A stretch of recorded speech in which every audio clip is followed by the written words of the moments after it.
I'm part of me is terrified because it's happening right now. I mean, with Oculus and Facebook, going into that sort of metaverse, kids have VR goggles right now, and they're looking at pornography through free websites that are available to them right now. If their VR goggles are connected to the internet, they're watching porn.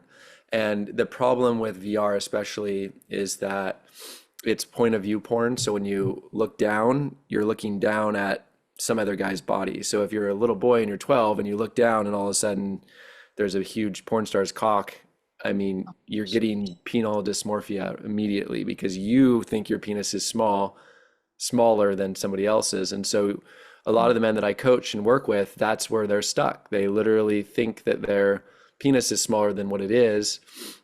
The average penis is 5.5 or 5 3/4 or whatever it is, but most porn stars are 7 or 8 inch penises, and therefore they're stuck because when they were little and they watched porn when they were 10 or 11, their penis was even smaller than that. And so they're stuck in the past thinking that they have a small one. So then they don't even bid for connection with a real human being because of the way that the porn programs them to this is all unconscious, this is all just my awareness. And then in addition to that, most of this virtual reality porn, it's not just you with connecting with one other person, it's 3 or 4 or 5 women or whatever, and they're just coming and worshiping you. And that's literally, it breeds narcissism. It's totally misogynistic, and it's completely not going to happen. It's just an illusional story. And so it's training people to just sit back and do nothing, and that they're just going to be totally worshiped. And when you're looking at somebody in virtual reality, you're actually looking right into them just as much as you and I are right now. That's Oh. very scary because we're not only, because I've done a lot of psychedelics and watched pornography in order to see like what's really happening. Like But when when you're, you're on psychedelics? oh yeah, yeah, Oh my God. yeah. Whoa. Now, not to masturbate, but to understand what is the programming that's happening here. And if you watch pornography on mushrooms or LSD or um, MDMA or other types of things, what you can start to understand is that you're not only watching it and hot wiring yourself to be aroused by that thing, but you're also absorbing the stories and the energies of those porn stars into your own system. So Mm. if that porn star's had a shitty journey in the journey of their life or had gone through things and it's not a consensual experience or whatever, you're taking that into your body and you're ingesting that energy and that light into your system and you're holding it in your body. And then we wonder why we don't feel safe or why we feel anxious. It's because we're hot wiring our nervous system to hold the energetics of that. So when I would do these things, I would watch it and then I would go sit down and lay down, putting my eye mask on, and I could see all that fractal energy and all this, the imagery in my head. And then I had to like learn how to purge that shit out and shake and scream and move all the congestion of the porn for decades out of my system so that I could be energetically free.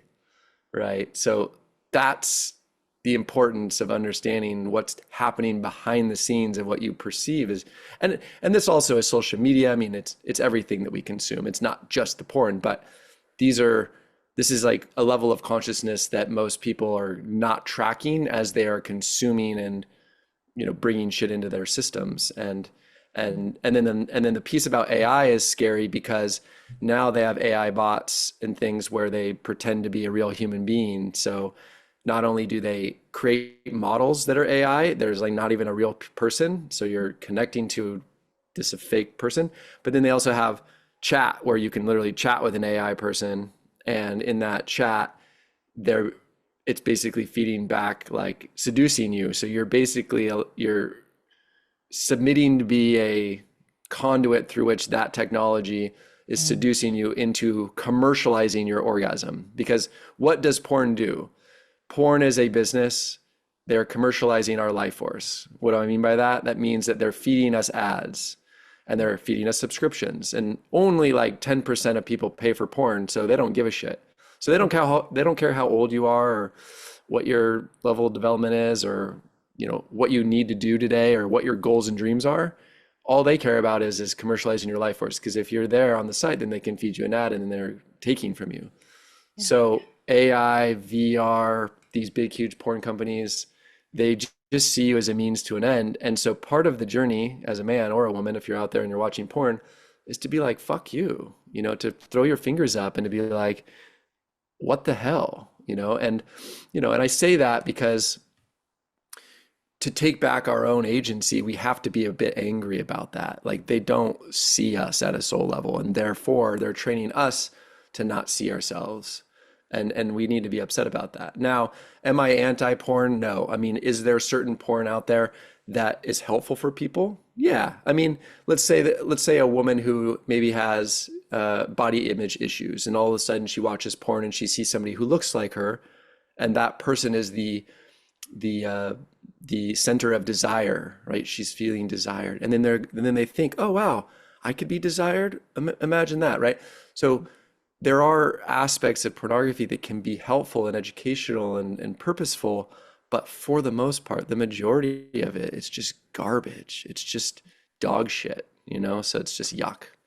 Yeah. Yeah. I was literally going to ask you if you're like anti-porn or not. So I appreciate you sharing that piece of it.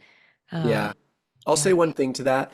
If you're out there and you're in a relationship and you have a sacred container and you have trust and you have safety and like the thing is fucking solid and you like porn, stop consuming it and roll your own, create your own experience. Because when Mhm. you look back at it, you can actually learn to be a better lover. You can learn to see how you're showing up. You can learn to see where you're breathing or not breathing or rushing or not rushing and things of that nature. Yeah. So that's a good way to explore yourself in a new way, and it can be arousing. So it's something that I've given as homework to certain clients to help them transition out of a pornographic mindset into a like humanize yourselves. Yeah. Yeah. That I Yeah, love that you shared that, reeling your own. And and never upload it to the internet, obviously. yeah, yeah, yeah. Yeah. Yeah, and well, and I would imagine in that instance as well, it's like you're viewing sex from the lens of you, unlike as you described the VR or what have you, where you're like as a 10-year-old boy watching a fully grown n- large man, you're gonna not have that struggle if you're viewing something that's actually you. Hmm. Yeah. Wow. Yeah. And you get Yeah. to see how you're showing up and what you look like, and it's Yeah. motivation to get in shape and to all of the things that help you to, become the best version of yourself. Yeah. Yeah, as I used to be an athlete and we would watch tapes of ourselves all of the time, and it was one of the for me, it was one of the I'm really visual, and it was one of the best ways I learned how to improve.